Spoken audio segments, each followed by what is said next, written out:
So, maglalagay ulit tayong toothpaste. Kasi nga, parang naging worst overactivated slime ko to. Oh. Not gonna lie, nagustuhan ko na bigla ang texture pala. Oh, wait lang. Medyo na siya stretchy. Oh!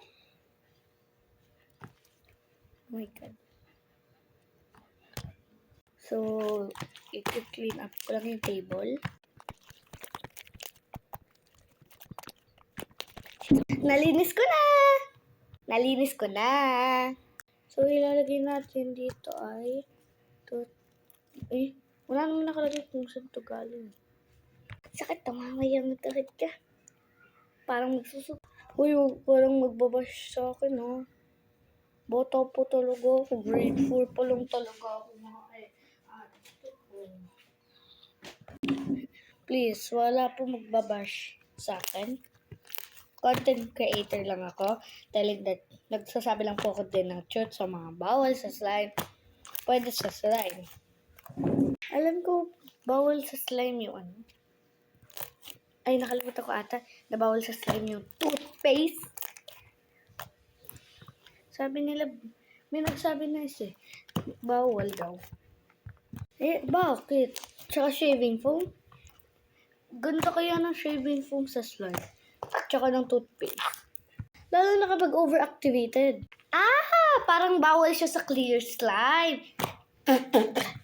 Eh, napunta ang bibig ko. Wala ata akong, white and clear to. Kuha tayong bubble lang. Yan, gagawa na tayo. Sayang na yun eh!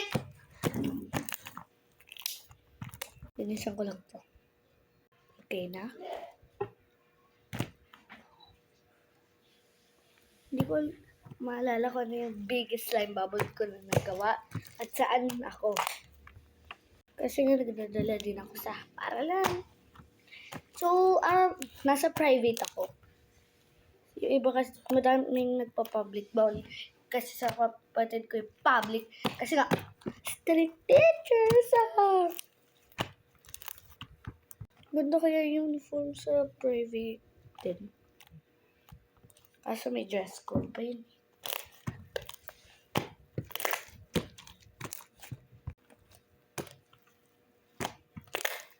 Ayan. So, dito lang kami nakapunta sa living. Wala akong video at proof. Yun lang guys, bye-bye!